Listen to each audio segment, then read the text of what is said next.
On May 2, 2014, traffic on the M20 highway in Kent came to a standstill. A man had calmly walked onto the road and directly into the path of an oncoming lorry. The scene was chaotic, the outcome tragic. Emergency responders pronounced him dead on the spot, but the questions surrounding his death only deepened when the coroner issued an open verdict, leaving his death officially unexplained. This man was Nigel Stepney, a name that still sends shockwaves through the motorsport world. Once a celebrated figure in Ferrari's Formula One success, Stepney was also the central character in the Spygate scandal, one of the most controversial and consequential events in F1 history. This wasn't just a story of stolen documents or fines. This was a tale of ambition, betrayal, and devastating consequences that changed the sport forever. To understand why Nigel Stepney's story ended so tragically, we must first look at how it began. Stepney joined Ferrari in 1993 and quickly became a vital part of their operation. As the team's chief mechanic, he was instrumental in Ferrari's golden era, working alongside legends like Michael Schumacher, Jean Todt, Ross Brawn, and Rory Byrne. Together, they formed a powerhouse that dominated Formula One, winning 5 consecutive Constructors' Championships from 1999 to 2004. But as with all dynasties, cracks eventually began to appear. By 2006, the Ferrari Dream Team was breaking apart. Schumacher retired, Brawn took a sabbatical, and Todt stepped back from active team management. For Stepney,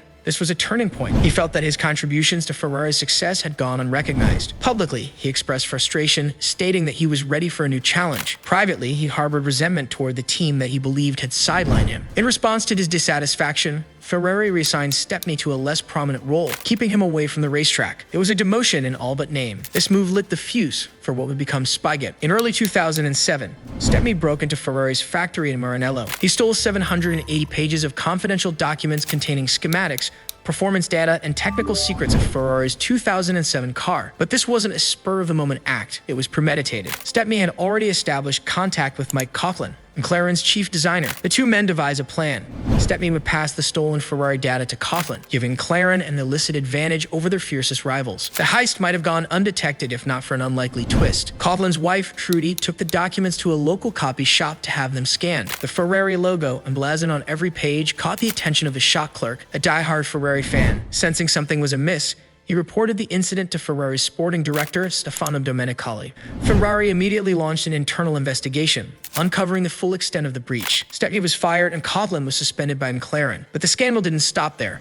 The FIA, Formula One's governing body, got involved, and the ensuing investigation revealed a web of deceit that implicated not just Stepney and Coughlin, but also McLaren as an organization. Emails between McLaren's drivers, Fernando Alonso and Pedro de la Rosa, provided damning evidence. In one exchange, de la Rosa referred to a Ferrari innovation and explicitly mentioned the stolen documents as the source of the information. This wasn't just a case of 2 rogue employees. It was a systemic failure that threatened the integrity of the sport. In September 2007, the FIA convened a hearing to determine McLaren's culpability. The verdict was unprecedented. McLaren was fined $100 million, the largest fine in sporting history, and disqualified from the Constructors' Championship. But the repercussions of Spygate went far beyond financial penalties. Internally, McLaren was in turmoil. The team's 2 drivers, Alonso and Lewis Hamilton, were locked in a bitter rivalry that had been simmering all season. Alonso, 2-time world champion, had joined McLaren with the expectation of being the team's undisputed leader. But Hamilton, a rookie in his debut season, had defied expectations with his exceptional performances. The tension between the 2 drivers reached a boiling point at the Hungarian Grand Prix.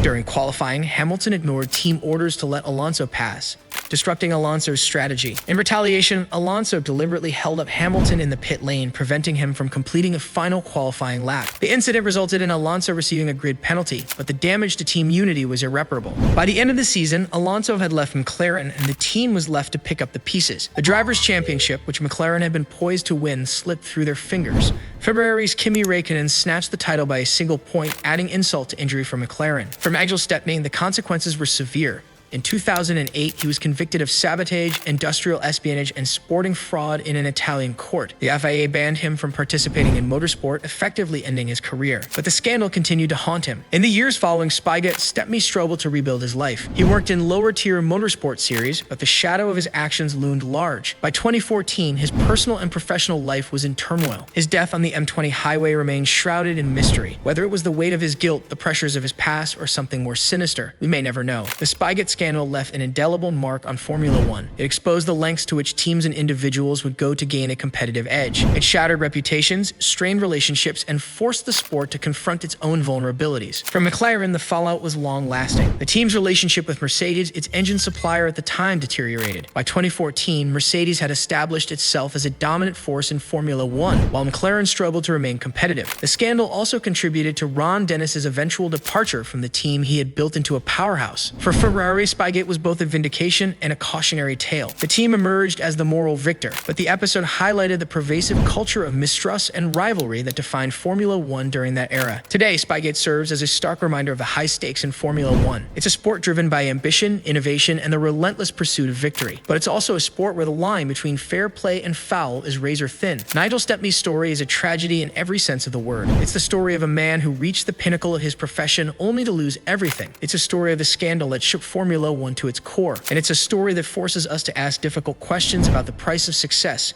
and the human cost of ambition.